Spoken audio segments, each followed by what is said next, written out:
இப்படி ஒரு கட்டமைப்பு இன்றைய காலகட்டத்தில் உள்ள சமூக சூழல், பண்பாடு, கலாச்சாரம் என்று அண்ணன் தம்பி, அக்கா, சின்னாத்தா, பெரியாத்தா, அங்காளி பங்காளியோட மூக்கு மொழியும் பிடிச்சி ஒருத்தன் வச்சுருப்பேன். நீ வந்து நாடக காதல் பண்ணி ஒருத்தனை கூப்பிட்டு போனால் அப்புறம் வெட்டத்தானே செய்வேன்.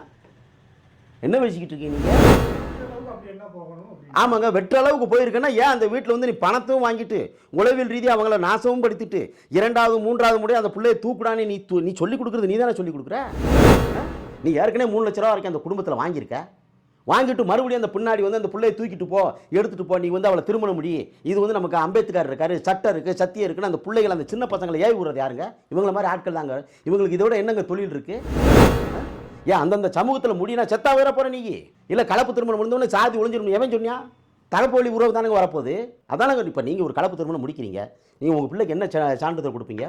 உங்களுடைய சாதி தானுங்க கொடுக்கும். எப்படி சாதி ஒழியும்? இந்த குடிமரவில் எப்படிங்க ஒழியும்? ஏன் அம்பேத்கர் மட்டும் ஒட்டுமொத்த பட்டியல் சாதிக்கு மட்டும் தான் தலைவனாக இருக்காரா? அவர் வந்து எதுக்குங்க எம்பி பதவி வந்து ஏன் ராஜினாமா பண்ணார்? அதுக்கு பதில் கொடுக்க முடியுமா அவங்க? இன்னைக்கு அம்பேத்கர் பக்கத்தில் போக விடாம ஆக்கினது இவங்க தானுங்க. எங்க மாவட்டம் தூரம் இந்த காதல்கள், இந்த கர்மாந்திரத்துக்கு பூரா கட்ட பஞ்சாயத்து இருக்கிறது இந்த புலி அமைப்பில் இருக்கிற அந்த முத்துக்குமார் தானுங்க காரணம். அவரெல்லாம் அம்பேத்கருடைய படத்தை எடுத்து இந்த ஊதாவரண கொடி அந்த நட்சத்திரத்தை போட்டு யாரெல்லாம் வர்றாங்களோ இந்த தலித் அமைப்பு, இந்த தலித் அமைப்புகளோட வேலைகள் முழுவதும் வந்து இந்த நாடக காதலில் தான் நிற்கிது. புரிஞ்சுட்டீங்களா? இதில் வந்து இந்த தமிழ் புலி, தெலுங்கு புலிலாம் வந்து மாற்று கருத்தில் எல்லாம் ஒரு குட்டையில் ஊர்னாங்க.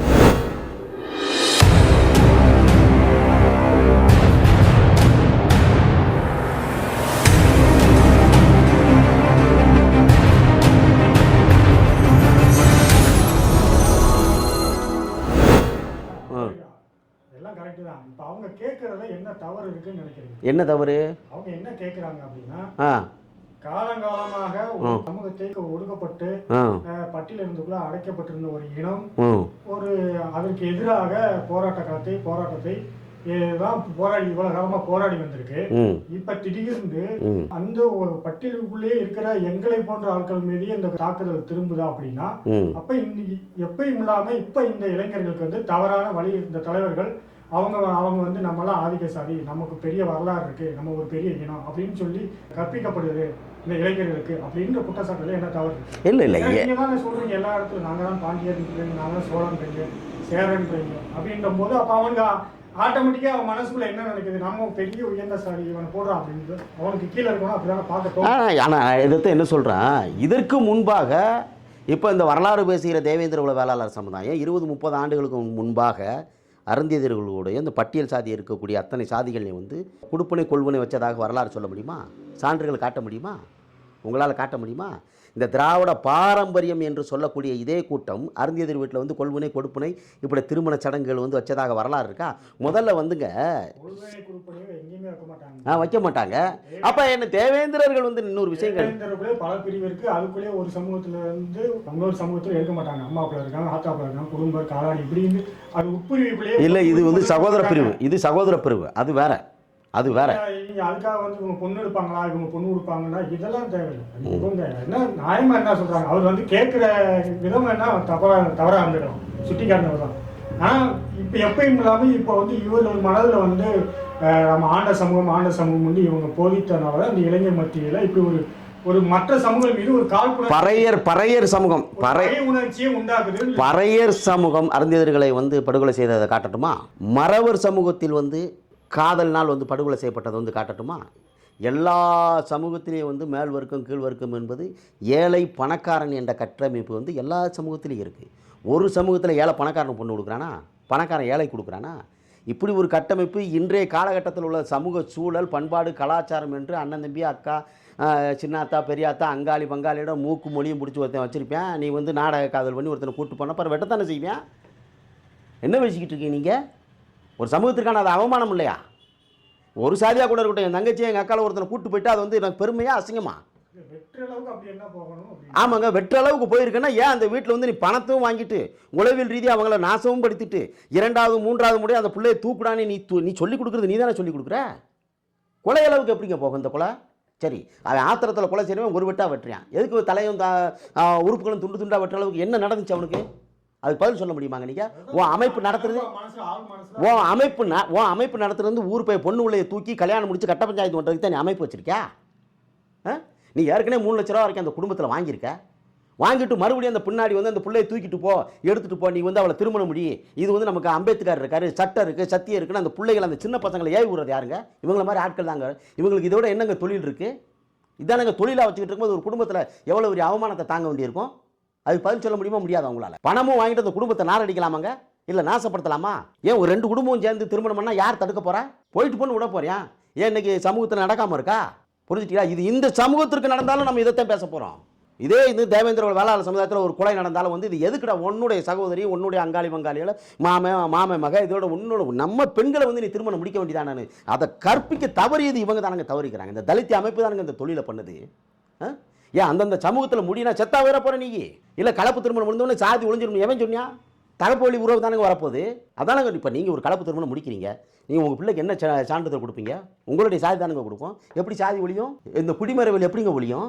இந்த மண்ணில் முழுக்க முழுக்க அந்த கொடூரமான கொலைக்கே காரணம் இவங்க பண்ண கட்ட பஞ்சாயத்து தானுங்க அந்த கொலைக்கு அவ்வளோ பெரிய காரணமாக இருக்குது. ஏமாற்றி அந்த விரக்தியில் வந்து இந்த கொலைக்கு அந்த விரக்தியினுடைய விளைவு, அதனுடைய உச்சம், அந்த கோபம், அதே இவ்வளோ கொலைக்கு வந்திருக்கு. எறும்புக்கும் காதல் இருக்குது, குருவிக்கும் இருக்குது, யானைக்கு இருக்குது, உலகத்தில் உள்ள எல்லா உயிர்களுக்கும் காதல் இருக்குங்க. எறும்பும் குருவியும் அறுவாடத்து போகிறது இல்லையே, மனுஷன் தானே ஆறறி உடைச்சு வந்து வெட்டுறான். நம்ம இருக்கிறோம், நம்ம அமைப்புகளை இவருக்கு ஐயா கிருஷ்ணசாமியோ அண்ணன் ஜான் பாண்டியன் அவர்களோ இருக்கிறாங்க. இப்படி தான் அடுத்தவன் பொண்ணுகளை போய் தூக்கிட்டு போய் கட்ட பஞ்சாயத்து பண்ணுறான். நம்ம இப்படி தான் சொல்லி கொடுக்குறோமா? எந்த அமைப்புலையாவது நம்ம தலைவர்கள் யாராவது சொல்கிறானா? மர வீட்டு பிள்ளையோ, கள்ள வீட்டு பிள்ளையோ, நாடார் வீட்டு பிள்ளையோ, செட்டியார் வீட்டு பிள்ளையோ, கோனார் வீட்டு பிள்ளையோ, முதலியார் வீட்டு பிள்ளையோ, உடையார் வீட்டு பிள்ளையோ, அக்கா தங்கச்சியா நினைங்கடா. எதுக்கு நம்ம சொந்தத்துக்குள்ள நம்ம உறவுகளுக்குள்ள கல்யாணத்தை முடிக்கடா? நம்ம பிள்ளைகளை வந்து யாரா வந்து திருமணம் பண்ணுவா அப்படிங்கிறது யாராவது ஒரு கற்பிக்கிறானாங்க? அதில் இருக்கவன் அம்பேத்கர் பின்னாடி ஒளியிருது, பெரியார் பின்னாடி ஒளியிருது, பிரபாகரன் பின்னாடி ஒளியிருது, நாங்கள் தமிழருங்கிறது, வீட்டில் வேறு மொழி பேசுறது, வெளியில் வந்து ஊர் பையன் மூக்கு மொழியும் பிடிச்சி வச்சுக்கிட்டு அவனை வச்சுட்டு பஞ்சாயத்து பண்ணுறது, அந்த பிள்ளையை வச்சுக்கிறது, அவளை மாசமாக்குறது, அதுக்கு ஒரு ரேட்டு பேசுறது, உடச்சி விடுறது, அதுக்கு ஒரு ரேட்டு பேசுறது, ரேட்டெல்லாம் பேசி வீட்டுக்காரன் பூரா துட்டுகளை அள்ளி வாங்கிட்டு நக்கி பொழைச்சிட்டு மறுபடியும் வந்து உங்கள் காதலில் வந்து நீங்கள் கோயந்தா போடுங்கிறாங்கிறது. அப்புறம் அது விரக்தியில் விழுவுமா விழுகாதா? கொலையில் விழுவுமா விழுகாதா? இதே இளைஞர்களுக்கு சொல்லி கொடுக்குறாங்களா? அம்பேத்கர் இப்படித்தான் சொன்னாரா? ஏன் அம்பேத்கர் மட்டும் ஒட்டுமொத்த பட்டியல் சாதிக்கு மட்டும் தான் தலைவனாக இருக்காரா? அவர் வந்து எதுக்குங்க எம்பி பதவி வந்து ஏன் ராஜினாமா பண்ணார்? அதுக்கு பதில் கொடுக்க முடியுமா அவங்க? இன்னைக்கு அம்பேத்கர் பக்கத்தில் போக விடாம ஆக்கினது இவங்க தானுங்க. ஒரு காதல்ங்கிறது போய் காவல் நிலையத்தில் உட்கார்றது, 20 வக்கீல் 30 வக்கீல் உட்காந்துக்கிறது, காவல்துறை வேலை செய்ய விடுறதில்ல. கேட்டால் வந்து சட்டம் சொல்லுது 18 வயசுலேருந்து சட்டம் சொல்லுது, 21 வயசு உனக்கு நிறைவடைஞ்சிருச்சுங்கிறது. ஏன் நீ கள்ளக்காதல், இரண்டாவதாக வந்து சாதி மறுப்பு, தாய் தந்தையை அவருடைய அனுமதி இல்லாமல் திருமணம் முடிக்கிறவனை தூக்கில் விடுன்னு ஒரு சட்டத்தை கொண்டு வச்சு சொல்லுங்க பார்ப்போம். தாய் தந்தையோட அனுமதி இல்லாமல் திருமணம் முடிக்கிறவனை போடு தூக்கில் விடு அப்படி ஒரு சட்டத்தை கொண்டு வர சொல்லுங்க பார்ப்போம். இவன் தப்பிப்பானா? முழுக்க முழுக்க சட்டத்தின் பின்னாடி ஒளிந்து கொண்டு இந்த மக்களுடைய அவல நிலையை வந்து கொஞ்சம் கூட கண்டுகொள்ளாமல் தன்னுடைய தொழிலாக ஆக்கி கொண்டு காதல் என்ற அந்த போர்வையில் சிக்கும் இந்த இளைஞர்கள் தெளிவான முடிவெடுக்க முடியாத அந்த கால சூழ்நிலை வந்து தனக்கு சாதகமாக கட்ட பஞ்சாயத்தை பயன்படுத்தியதனுடைய விளைவு இந்த கொலைக்கு காரணம். எங்க மாவட்டம் தூரம் இந்த காதல்கள், இந்த கர்மாந்திரத்துக்கு பூரா கட்ட பஞ்சாயத்து இருக்கிறது இந்த புலி அமைப்பில் இருக்கிற அந்த முத்துக்குமார் தானுங்க காரணம். அவர் தாங்க பஞ்சாயத்தை பண்ணுறது. அவருக்கு மாதத்துக்கு அந்த பையங்களுக்கு பூரா வந்து நல்லா பணக்கார வீட்டு பிள்ளையா இருக்கா, புடி தூக்கு, அவன் பஞ்சாயத்துக்கு வரட்டும், அண்ணன்ட்ட பேசுகிறேன்னு சொல்லி இங்கே கொண்டு வா, ஒரு அமௌண்ட்டை பேசு ஓட. இல்லை இதே தான் வட மாவட்டங்களில் வந்து வன்னியர்களை குறி வச்சு பறையர்கள் பண்ணுறாங்க அப்படின்றத வந்து நீங்கள் திரும்ப இங்கே வந்து தென் தமிழ்நாட்டில் இது மாதிரி நடக்குது. ஏங்க நம்ம குறிப்பிட்டு ஒரு தனிப்பட்ட ஒரு சமூகத்தை முழுக்க நான் வந்து குற்றம் சாட்ட விரும்பலை. எவரெல்லாம் அம்பேத்கருடைய படத்தை எடுத்து இந்த ஊதாவர்ண கொடி அந்த நட்சத்திரத்தை போட்டு யாரெல்லாம் வர்றாங்களோ இந்த தலித் அமைப்பு, இந்த தலித் அமைப்புகளோட வேலைகள் முழுவதும் வந்து இந்த நாடக காதலில் தான் நிற்கிது. புரிஞ்சுட்டீங்களா? இதில் வந்து இந்த தமிழ் புலி தெலுங்கு புலிலாம் வந்து மாற்று கருத்தில் எல்லாம் ஒரு குட்டையில் ஊர்னதே. புரிஞ்சுட்டீங்களா? இது வந்து நான் என்ன சொல்கிறேன், ஏதோ வந்து நாங்கள் அரசியலில் நாங்கள் இது வந்து அதாவது வந்து விஸ்வநாத நாயக்கருடைய படையெடுப்புக்கு முன்னாடி இஸ்லாமியர் படையெடுப்பு, அதுக்கப்புறம் பாளையப்பட்டு, அதுக்கப்புறம் ஜமீன்தாரன், அதுக்கப்புறம் வெள்ளக்காரன், இத்தனை பேரை அடித்து பார்த்துட்டான். எப்போதெல்லாம் தேவேந்திரகுல வேளாளர்கள் இந்த மண்ணின் மைந்தர்கள் தன்னுடைய அதிகாரத்தை நோக்கி பயணிக்கும் போதெல்லாம் பெரும் தலைவர்களை பழி கொடுத்தது இந்த சமூகம் தானுங்க. அப்படி இவங்க எங்கேயாவது துப்பாக்கி சூடு, அங்கே எங்கேயாவது ஒரு அடிதடி, எங்கேயாவது ஒரு தலைவன் வந்து படுகொலை செய்யப்பட்டான்னு இவங்களை சொல்லுங்க பார்ப்போம். நம்மளுடைய நிழலில் நின்ற ஆட்களுங்க இவங்க பூரா. எந்த இடத்துல நமக்கு நின்னாங்க? ஐயா இமானுவேல் சேகரன், ஒரு தலைவன் ஐயா இமானுவேல் சேகரன் படுகொலை செய்யப்பட்டார். முருகையா அவர் எம்பி முருகையன் வந்து படுகொலை செய்யப்பட்டது, பாராளுமன்ற உறுப்பினர் படுகொலை செய்யப்பட்டிருக்காருங்க. அண்ணன் பசுபதி பாண்டியன் படுகொலை செய்யப்பட்டிருக்காரு, அவருடைய அண்ணன் காசி பாண்டியன் படுகொலை செய்யப்பட்டிருக்காரு, அண்ணன் ஜான் பாண்டியனோட அண்ணன் செல்லத்திர பாண்டியன் படுகொலை செய்யப்பட்டிருக்காரு, அண்ணன் ராமர் பாண்டியனில் தீபக் பாண்டியனில் இந்த படுகொலை இந்த சமூகம் உள்ளங்கையில் வந்து ரத்தமும் உடல் முழுவதும் வந்து வேர்வையை வச்சு இந்த சமூகம் போராடி தவிர வந்து அருந்ததியர்களோட ஆதரவு எங்களுக்கு வேணும், பறையர்களுடைய ஆதரவு வேணும், அது என்னைக்கும் அது நடக்காது. புரிஞ்சுட்டீங்களா? நாங்கள் இந்த கொலைகள், இந்த அடக்குமுறை, இந்த ஒடுக்குமுறை எங்கள் மீது திணிக்கப்பட்டதற்கு காரணம் திட்டமிட்டு இந்த தெலுங்கர் அரசு எங்களை பட்டியலில் சேர்த்ததன் விளைவு தான் இவ்வளவு துன்பங்களுக்கு எங்களுக்கு காரணம். எங்கள் அடுத்த தலைமுறைக்காக எங்களுடைய பிள்ளைகளை மீட்டெடுக்க வேண்டுமென்றால் நாங்கள் பட்டியல் வெளியேற்றம் வென்றாக வேண்டும். அதற்கு இந்த பட்டியலில் உள்ள எந்த சமூகமாக மாற்றுமொழி பேசுகிற மக்களாக இருந்தாலும் சரி, உட்பிரிவு தமிழ் மொழி பேசுகிற மக்களாக இருந்தாலும் எவருடைய ஆதரவும் எங்களுக்கு தேவையில்லை. எங்களால் போராட முடியும், எங்களால் வெல்ல முடியும், எங்களால் பட்டியல் உடைக்க முடியும். 100 ஆண்டு கால போராட்டம், தியாகி இமானுவேல் சேகரனுடைய போராட்டம், அரசுல அறிவிக்க சொல்லி இப்போ எத்தனை வருஷம் கழிச்சு வந்துச்சு? காலம் தனது வேலையை செய்து. புரிஞ்சுட்டீங்களா? காலம் தனது வேலையை செய்து 100 ஆண்டு கழிச்சு நம்ம கேட்கும்போது கொடுக்காத திராவிட முன்னேற்ற கழகம் இப்போ ஏன் வந்து அரசு விழாவை அறிவிச்சிருக்காங்க? அதற்கு காரணம் இருக்குது. அதே போல் வந்து இந்த கோரிக்கை என்னைக்கு வந்து பட்டியல் வெளியேற்றம் என்பது வந்து நீர்த்து போகாது. அது விளைந்து கொண்டே இருக்கும். ஒரு நாள் விருட்சகமாகும். எங்களுடைய அடுத்த தலைமுறை, எங்களுடைய பிள்ளைகள் வந்து மீட்டெடுப்பார்கள். நீ என்ன கொலை செஞ்சாலும் அந்த பாண்டியனை வெட்டிட்டியா, அந்த பாண்டியனை வெட்டிட்டியா, கிராமந்தோறும் வந்து சுற்றி வளைச்சு ஆயிரக்கணக்கான பேரை வெட்டிட்டியா, நாளைக்கு என்னையை வெட்டிட்டியா, நாளைக்கு இவரை வெட்டிட்டியா, எவனாலும் வெட்டு. எவனுடைய தயவும் ஆதரவும் எங்களுக்கு தேவையில்லை. எங்களை விட்டு அவன் மரவன் கல்ல நான் சந்திரமண்டலத்திலிருந்து வந்தேன். அவன் நம்ம வங்காளி தானே. அவன் யாருக்கு வேலை செய்யறான்னு நமக்கு தெரியும். புரிஞ்சுட்டீங்களா? இந்த நிலவியல் கோட்பாடு எனக்கு அவனுக்குமான சிக்கல் என்னன்னு தெரியும். வரலாற்று சிக்கல் இருக்குது, அதை பேசி முடிச்சுக்கிறோம். அதில் மாற்று கருத்தில் நான் அவன் இளைஞனை வெட்டணும்னு எனக்கு அவசியம் கிடையாது, அவன் என்னை வெட்டணும்னு அவனுக்கு அவசியம் கிடையாது. ஊடால ஒருத்தன் அம்பை எவுறான். அந்த எய்தவன் யாருங்கிற ஒரு கேள்வி இருக்குது. புரிஞ்சுட்டீங்களா? ஒவ்வொரு கொலைக்கு பின்னாடி மறவர்கள் மட்டுமல்ல, அதற்கு பின்னாடி தலித்தியம் இருக்குது, அதற்கு பின்னாடி திராவிடம் இருக்குது. அதை புரிஞ்சுக்கணும். புரிஞ்சுட்டீங்களா?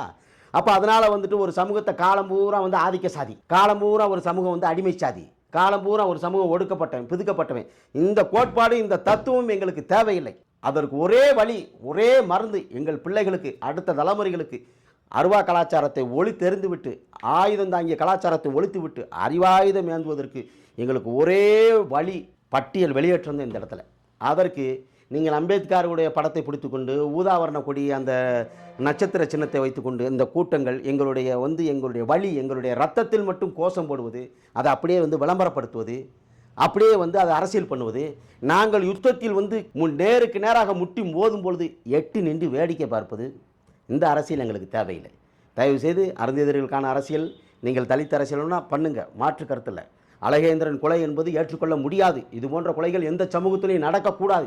அதில் மாற்று கருத்து இல்லை. அதே நேரத்தில் அந்த பெண் பிரபாகரன் குடும்பத்தில் நடந்த அதே நேரத்தில் அந்த பிரபாகரன் குடும்பத்தில் நடந்தது அந்த நியாயத்துவம் நம்ம வந்து பார்க்கணும். அவருடைய கோபத்தில் ஒரு நியாயம் இருக்குது. ஏற்றுக்கிறீங்களா, ஏற்றுக்கலையா? அவருடைய கோபத்தில் நியாயம் இருக்கா இல்லையா? அவருடைய கோபத்தில் நியாயம் இருக்குது. கொலையிலையும் நியாயம் இருக்கு. ஆனால் இல்லை, சாதி ஒழிப்பு, கடவுள் மறுப்பு, கலப்பு திருமணது கொலை தான் தீர்வு என்பது ஏற்றுக்கொள்ள முடியாது. ஏற்றுக்கொள்ள முடியாதுங்க, ஏற்றுக்கொள்ள முடியாது. அந்த குடும்பத்தில் அவ்வளவு பெரிய கொலைக்கு காரணமாக என்னென்ன வேலை நடந்திருக்கிறது நீங்கள் பார்க்கணும். பல முறை பஞ்சாயத்து பண்ணியிருக்கேன். இது யாருக்கு தெரியும்? யாருக்கு தெரியுது? ஆமாம், கொலை இளவு விழுந்தா பிறகு தானே தெரியுது. 2 குடும்பம் அழிஞ்சா பிறகு தானே தெரியுது. அந்த பையன் இழந்து நிற்கிற அந்த தாய், அந்த தகப்பை என்ன பாடு விட்டுருப்பேன். தன் பிள்ளைய சமூகம் இந்த இன்னைக்கு தமிழ்நாடு முழுக்க அந்த பிள்ளையோட பேர் வெளியேறிச்சா இல்லையா? அந்த பிள்ளை நீ எவனா திருமணம் பண்ணுவானா? அந்த குடும்பத்தை யாராவதுன்னு பார்ப்பானா? ஊரில் கூட அவனை சேர்ப்பானா? இது யார்கிட்ட போய் சொல்லுவீங்க?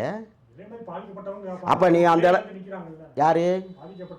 ஆமாங்க, நான் பாதிக்கப்பட்ட இல்லைன்னு சொல்லலையே. அந்த கொலையை நம்ம நியாயப்படுத்தலையே. அது செஞ்சது சரின்னு சொல்லலையே. அந்த கொலை அளவுக்கு கொண்டு போனது விட்டது யாரு? இவங்க போன்ற அமைப்பு தானே. இந்த மீசமுளைக்காத வயசு சின்ன பைகளை பூரா வந்து நாங்கள் அமைப்பாக திரட்டுறோம், ஒன்று திரட்டுறோம், நாங்கள் அரசியலாக வந்து வீட்டுக்குள்ள ஒன்று வெளியில் கொண்டு வந்து நாங்கள் படுறோம் அப்படின்னா எவன் பிள்ளையாவது காதலி, எவன்ட்டையாவது பஞ்சாயத்து பண்ணு, ஒன்று ஒட்டி வை, இல்லை உடச்சி விடு, அதுக்கு ரூபாயை பேசு. அதுக்கான ஆட்கள், இந்த முத்துக்குமார் மாதிரி ஆட்கள், இந்த 2 3 இந்த நண்டு சுண்டானு சொல்லான்னு இருக்கு பார்த்தீங்களா, இது பூரா பஞ்சாயத்து பண்ணுறது. அப்போ நீ வந்து இந்த மண்ணில் ஒரு குடும்பத்தில் காதல் என்ற பேரில் பிரபாகரன் குடும்பத்தை கொண்டு வந்து ஒரு இடத்துல பேச விட்டு அவன்கிட்ட துட்டு வாங்கிட்டு நக்கி தின்னுட்டு மீண்டும் வந்து நீ வந்து கோவிந்தா போடுறா அப்படின்னு அந்த புள்ள முன்னாடி மீண்டும் அலைய விட்டு அந்த குடும்பத்தினுடைய கோபத்தின் உச்சத்துக்கு ஏற்பட்டு இதை கொலையில் கொண்டு வந்து இந்த அமைப்பு தான் இங்கே கொண்டு வந்திருக்கேன். இந்த மாத்தாக்கா, மாக்கா, பூக்கா, ஈக்கா, அந்த தலித்து, கம்யூனிஸ்ட்டு, நொட்டு நொச்சுக்கு நீ எத்தனை பேர்னாலும் ஒன்று சேர்ந்து நின்றுக்கும். அதை பற்றி எங்களுக்கு கவலை கிடையாது. எங்களுக்கு தேவை பட்டியல் வெளியேற்றம். உன்னோட ஆதரவும் உன்னோட நிழலும் எங்களுக்கு தேவை கிடையாது. புரிஞ்சுங்களா? இளவுக்கு வந்து யாரும் தாலி இருக்க மாட்டா, முக்காடு ஓடுவா, ஒப்பாரி வைப்பா. இதானே அந்த ஒப்பாரி அரசியல் எங்களுக்கு தேவையில்லை. எங்களால் முடியும். 1000 கிராமங்களை சுத்தட்டும், திராவிடத்தினுடைய பிள்ளைகள் எங்களை வெட்டட்டும், வீழ்த்தட்டும். எவனுக்கு எப்படி பதிலடி கொடுக்கணும்னு எங்களுக்கு தெரியும். புரிஞ்சுட்டியா? தலித்தமைப்பு வேலையை பார்த்துட்டு போ. இனிமேல் எவன் செத்தாலும் வராத. இதைத்தான் இந்த இடத்துல சொல்கிறேன். அதே நேரத்தில் இந்த நாடக காதலை விட்டுட்டு உங்களுக்கு இளைஞர்களுக்கு நம்ம பிள்ளைய, நம்ம அத்தை மக, சொந்தக்கார பிள்ளைகளை கல்யாணம் பண்ணிங்கடா, நல்லா படிங்கடா, அறிவாயுதம் ஏந்துக்கடான்னு சொல்லிக் கொடு. காலம் பூரா அந்த இயக்கத்தை வச்சுட்டு சம்பாரித்து கட்ட பஞ்சாயத்து பேசி கள்ளக்காதல் பேசி கலப்பு திருமணம் பேசி நக்கி திங்கணுங்கிற வேலையை விட்டுட்டு இருக்கிற வேலையை போய் பாரு. சமீபத்தில் ஒரு ஆய்வுப்படி வந்து 92க்கு மேல கொலைகள் நடந்திருக்கு 3 மாசத்துக்கு முன்னாடி. அப்பெல்லாம் வந்து சட்டமன்றத்தில் வந்து இதை பத்தி பேசாத இந்த அமைப்புகள் வந்து இன்னைக்கு இந்த ஒரு கொலையை வந்து விடுதலை சிறுத்தைகள் வந்து நான் சட்டமன்றத்தில் இந்த குரல் எழுப்புறதுக்கான காரணம். ஆமாங்க, அங்கே வந்து அந்த மாணவன் வந்து வெட்டப்படும் பொழுது தண்ணியில் மலம் கலைக்கும் பொழுதெல்லாம் பேசாத இதே கூட்டம் இந்த இடத்துல பேசுறதுக்கு காரணம் என்ன? காரணம் என்னங்க கேட்டால் ஆர்எஸ்எஸ்ம்ப, கேட்டால் ரெண்டாவது பிராமணியம்ப. இந்த தத்துவங்கள்லாம் என்ன அப்படின்னு என்றைக்குமே இங்கே மட்டும் இல்லைங்க, இன்னைக்கு ஒட்டு மொத்தமாக இந்த அரசியல் பொருளாதாரம் கல்வி. யார் ஆர்எஸ்எஸ்? தேவேந்திரோட வேளாளர்கள் ஆர்எஸ்எஸ் தானே, அவங்கள தானே இயக்குதுங்கிற ஏதோ வரலாறு வந்து அவன் சொல்லி கொடுக்குற மாதிரி. என்னுடைய வரலாறு தொல்காப்பியை வந்து உலகத்தில் தொன்மையான இலக்கியம் அவனே சொல்லிட்டு போயிட்டான். புரியுங்களா? நட்டின நல்ல குருந்தையா இங்கூர் 18 பட்டில் நான் யார், இந்த மண்ணுக்கான தலைமக்களா குடிமக்களா, எந்த நிலம், என் வாழ்வியல் என்ன, என் வரலாறு என்ன என்பது இன்று வரைக்கும் என் கோயிலில் இருக்குது. புரிஞ்சுட்டீங்களா? எனக்கு எந்த மனநிலை இல்லைங்க, என் வாழ்வியலுங்க, அதை எவரும் உடைக்க முடியாது. அதுக்கு ஆர்எஸ்எஸும் பிஜேபி தான் சொல்லணும்னு அவசியம் இல்லைங்க. இந்துத்துவா என்பது அவங்களுடைய வந்து தத்துவமாக இருக்கலாம், அதில் உள்ள கடவுள்கள் என்னோடய வாழ்வியலாக இருக்குது. புரிஞ்சுட்டீங்களா? அது என்னோடய கடவுள் வாழ்வியல். இதில் யார் எனக்கு சொல்லி கொடுத்ததே வந்து நாங்கள் வந்து பின்னாடி போனோம் அந்தளவுக்கு மண்டையில் யாருக்கு இல்லாமல் இல்லை. இது வந்து வரலாற்று காலம் எங்களுக்கு முடிஞ்சிருச்சு. அதிகாரம் என்பதுக்கு எங்களுக்கு வரும், கையை கட்டிட்டு கையில் விலங்கு ஓட்டு அதிகாரத்தில் நிற்கணும்னு அவசியம் இல்லைங்க. அதனால் திராவிடத்துடைய கைக்கூலிகளாக இருந்துட்டு தலித்தியத்தை உள்வாங்கி மீண்டும் அவன்கிட்ட நக்கி பிழைக்கணும்னு எங்களுக்கு அவசியம் இல்லை. ஒரு நாள் வரும், அதற்கான தடை என்ன என் காலில் இருக்குது. நீ பட்டியலேருந்து வெளியில் போனவங்கள மதிச்சிருவானே, அதை நான் பார்த்துக்கிறேன்டா. நீ காலில் உள்ள விலங்கு அவுத்து விடு, நான் உடவனா இல்லை நல்லா ஓடுறவனா நான் தானே தீர்மானிக்கணும். நீ என்ன தீர்மானிக்கிற? வெளியில் ஓனவனே உன்னை மதிச்சிருவானா? பட்டியலில் இருக்கிறவன் உயர் சாதி போதை ஏற்றப்பட்டிருக்கு. நான் தாழ்ந்த சாதி நான் என்னைக்கு சொன்னேன்? உயர் சாதி போதை இல்லை, நான் உயர்ந்தவன் தான், மிகவும் உயர்ந்தவன். ஈசனே என் பேரில் இருக்கேன்னா நான் எவ்வளோ உயர்ந்தவன் பாரு. முருகன் என் வீட்டில் பொண்ணு அடிக்கானா நான் எவ்வளோ உயர்ந்தவன் பாரு. பெருமாள் அங்கே மல்லனா இருக்கேன்னா எவ்வளோ உயர்ந்தவன் பாரு. மீனாட்சி கழுத்தில் இருக்க தாலி பல்லனோட தாலி, அப்போ நான் எவ்வளோ உயர்ந்தவன். அப்போ காமாட்சிக்கு புஷ்ப பல்லாக்கு.